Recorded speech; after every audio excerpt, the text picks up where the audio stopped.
prospek kerja dari DI itu apa sih ya kan, yang nggak tahu ya kita tanya sama Mbak ini pasti dia tahu. Untuk prospek kerjanya ada desain interior khusus, ada yang umum.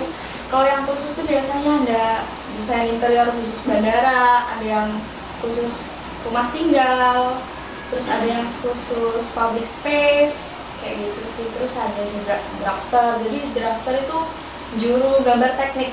Oh, Jadi dia yang manual maupun digital gitu. Ini dia yang khusus untuk gambar tekniknya, yang pakai angka-angka, yang pakai ukuran gitu.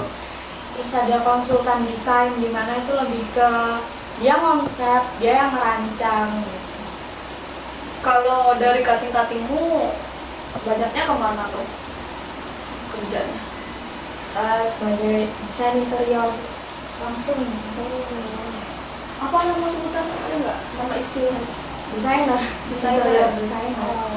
Kalau kamu sendiri gimana nih planningmu nanti ke depan? Aku sih pengen, masih bimbang juga ya, pengen jadi konsultan desain, kalau enggak pengusaha furniturnya sih. Iya, karena kan di Ya. DI udah paham lah ya tentang furniture, Karena- jadi kita buka usaha, bisa buka usaha sendiri di bidang itu. Karena kan Bagus sih, keren. kita ada kuliah, namanya mata kuliahnya desain mebel. Jadi diajarin gimana sih caranya buat mebel yang fungsional tapi tetap ada nilai estetikanya di situ. Betul. Nah, Dit, di jurusan DI itu yang kamu pelajarin apa aja sih teorinya? Yang dipelajarin itu banyak banget. Kita belajar tentang arsitektur tradisional, tapi lebih ke interiornya ya, bukan arsitekturnya. Terus belajar juga gimana sih desain komersil sama residen. Jadi perbedaannya, kalau residen itu rumah tinggal, sedangkan komersil itu yang untuk publik gitu. Terus kita juga diajarin gimana sih caranya ngedesain atau membuat furnitur serta arsitektur interior gitu. Jadi biar ruangannya tuh lebih hidup. Jadi ini salah satu contoh tugas. Langkah awal kita buat ngedesain itu pertama ada set analisis. Di sini tuh jadi kita menganalisis lingkungannya. Jadi dari mana matahari, terus tanahnya tuh kayak gimana, ada tanamannya atau enggak, terus sama arah anginnya juga dari mana. Itu mempengaruhi ya? Iya, untuk mempengaruhi. mendesain sebuah gambar itu mempengaruhi ini guys. Ya, terus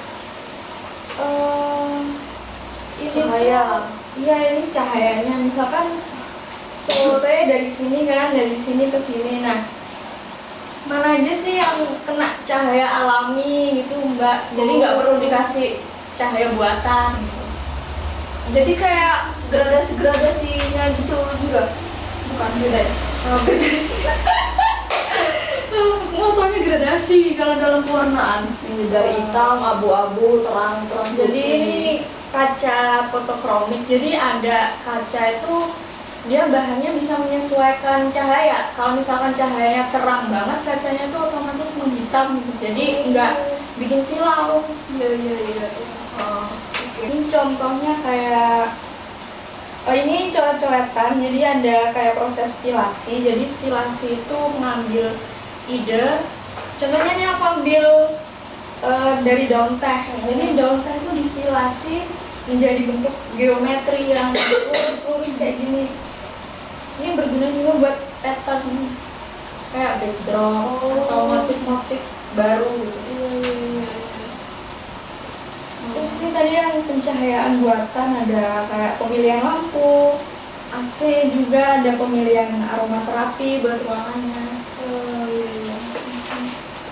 Ini contoh sketsa furnitur sih. Ini proyek aku kemarin, retail toko buah. Ini juga.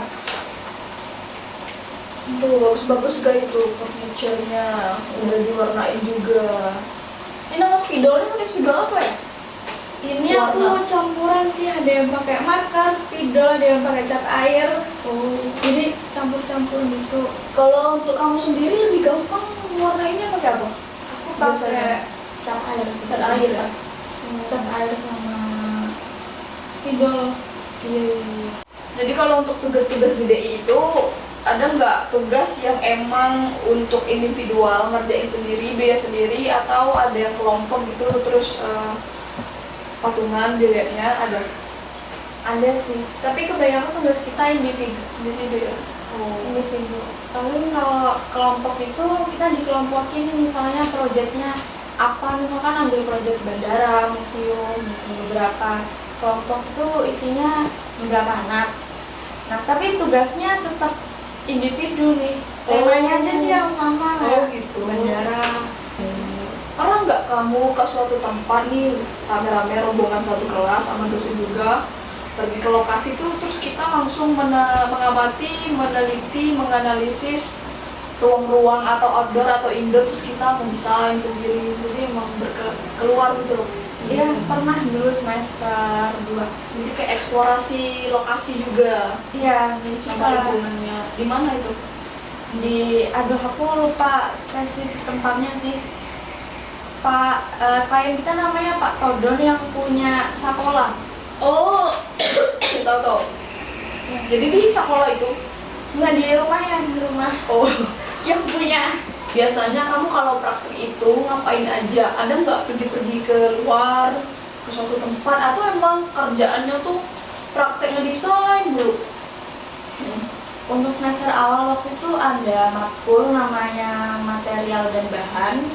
Jadi kita kunjungan ke tempat pembuatan keramik yang ada di Kasongan, di daerah Kasongan. Jadi kita ditunjukin gimana sih cara buat keramik itu, bahannya apa aja.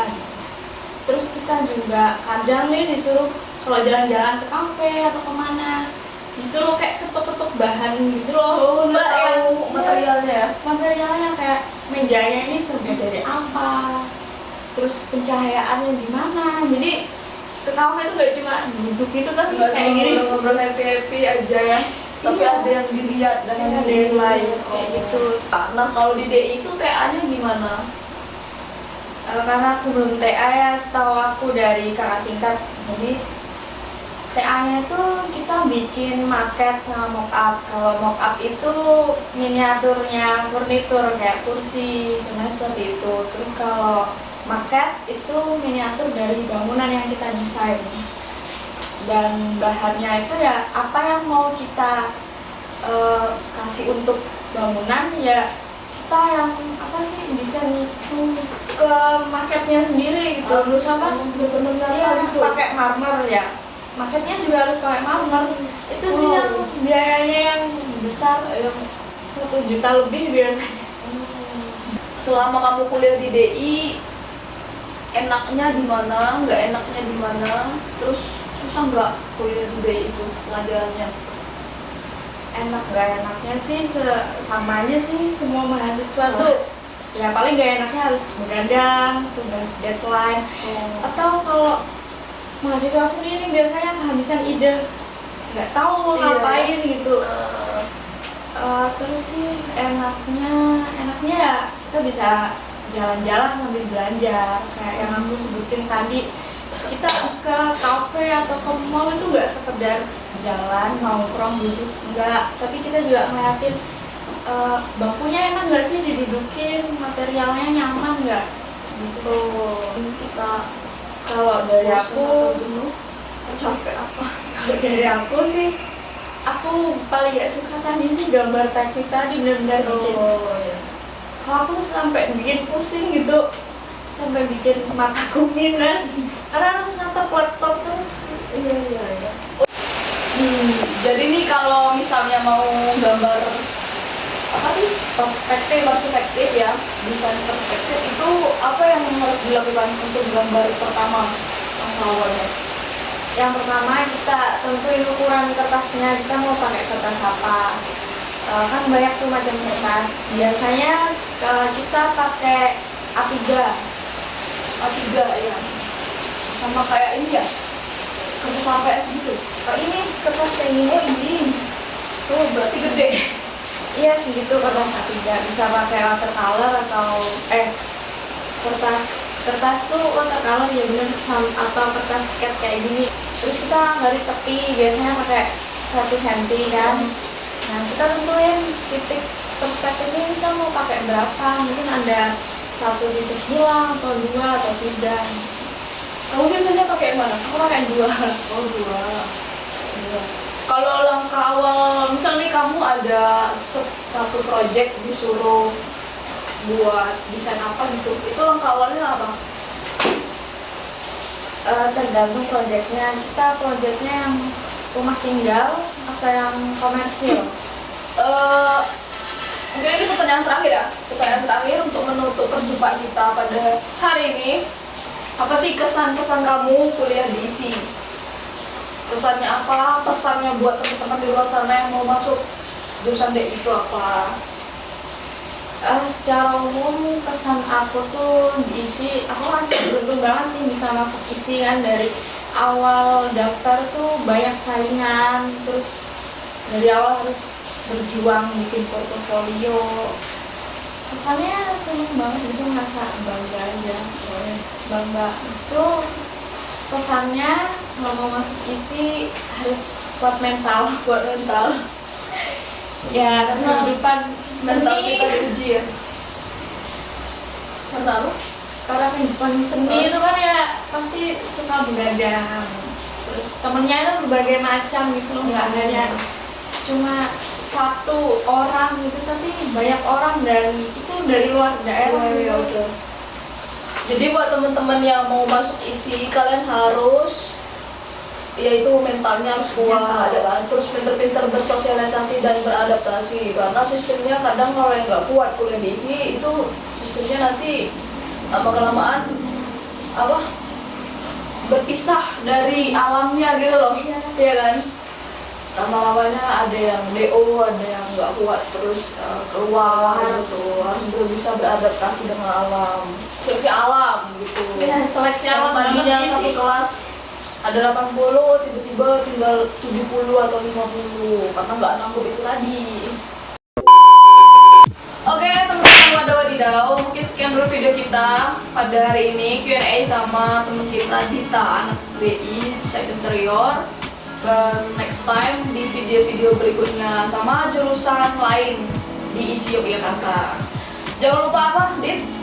Like, comment, dan Subscribe subscribe. channel YouTube Mas Aulia Rahma. Bye.